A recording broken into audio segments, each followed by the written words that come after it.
For more on that story, we're joined by political analyst Dr Levy Ndou. Dr Ndou, good evening, and thank you so much for your time tonight. So firstly, just your general impressions of the Veterans League and the conference they've held. It concludes all of the outstanding conferences of the leagues of the ANC. What position do you think the organization is in? Good evening, Kathy. Good evening to the viewers at home. Thank you for having me. One thing that I have observed is that in a very short space of time, the ANC has been able to ensure that all its leagues are having functional structures, and the last being the Veterans League. I think, in my view, the Veterans League should actually focus mainly on its mandate, main objectives of ensuring that the ANC has to rely on the Veterans League for wisdom, for support, and also for ensuring that members of the party are always behaving in a manner that is acceptable, and they should constantly toe the line of the party. The Veterans League, in my view, should be a structure in which the ANC should get very honest assessment, ideas, and proposals on how they should actually move forward, because these are the people that have been in the leadership of the ANC and that of government. These are the people that have got sufficient experience in the party, who have been in the party through thick and thin. And I also don't expect members of the Veterans League to be conflicted within the internal squabbles of the party. They should actually be the ones who brings solutions into the party. Talking about this issue of not being drawn into the factionalism, of course, if we look at the individuals that have been voted, whether it's into the presidency of the Youth League, the Women's League, and now the Veterans League, these are all said to be people that are linked to factions that broadly support the ANC's president, Cyril Ramaphosa. That being the case, how possible is it to steer clear of factionalism, of divisions? The challenge that the ANC has, and I think which is going broadly into society, is that the ANC is defined along factional lines.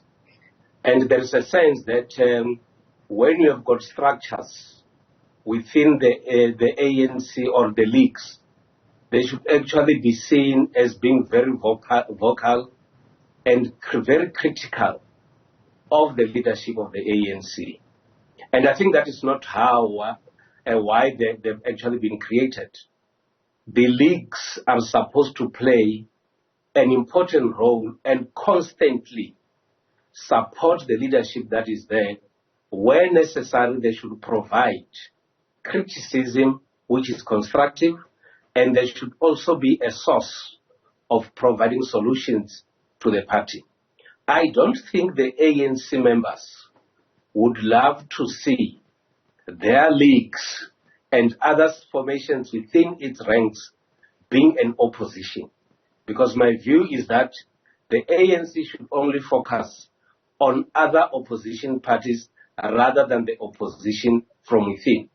We have seen instances where some individuals are very vocal against the ANC once they are members of the ANC, and they are very silent on criticizing opposition parties. And my sense is that leagues should actually focus on their responsibilities and provide all the necessary support that is required by the mother body, which is the ANC. Of course, how all of this plays out is going to be quite interesting to watch. Just perhaps building on this suggestion that came out of the League this weekend, that the ANC not enter into coalition agreements with the EFF and, in fact, bring an end to any existing relationships.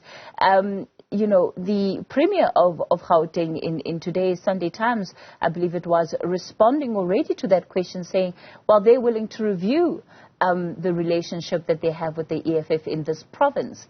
How do you think that the dynamics and the nuances, based on what is happening politically in any given province, in any given structure of the ANC, is then also going to come into play, especially on matters where they don't agree? The coalitions are imposed on political parties and citizens through the voting patterns. Citizens, in the manner in which they vote, they impose such to us. The only way to avoid coalitions or any other working relationship with any other political party would be to ensure that the ANC has to win the elections. There are instances where the ANC would therefore be forced, unfortunately, to work with any other political party, including the EFF. There could be instances where, if indeed they would not want to share or have a coalition with the EFF, they will therefore have to relinquish all other responsibilities in those governments because they want to avoid working with the EFF. My sense is that as long as there is no clear agreement on how a working relationship is supposed to be, there could be problems. But it is also not a very safe statement to just say we are not going to be able to work with Party A, because that can still be a possibility. During the local government elections in 2021, many political parties vowed that they are not going to work with the ANC in any way. And unfortunately, some of these parties are actually working with the ANC as we speak today. So to avoid any coalition arrangement or coalition complications, the ANC, in my view, has to go and campaign, ensure that they win the elections outright.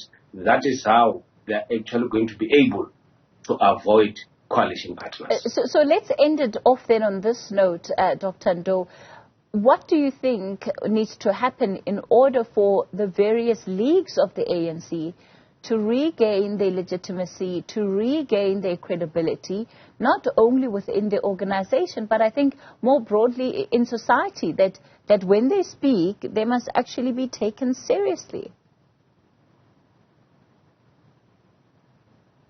The Women's League has to ensure that they champion issues that are affecting women. They also have to ensure that they recruit and build many structures of the Women's League out there. The ANC Youth League has to go out, mobilize young people to support the ANC. That is how they are going to be relevant. The Veterans League has to ensure that there is discipline within the party, that they provide sufficient support to the ANC, ensure that there is discipline, ensure that where there are challenges, they actually come in. My sense is that if they all pull together, focus on their objectives and the mission, they will then be able to build a much stronger ANC. At the same time, ANC leaders who are in government should actually deliver so that they are able to regain the trust of the voters out there. All right, we'll leave it there for tonight. Political analyst Levy Ndou, thanks for your time.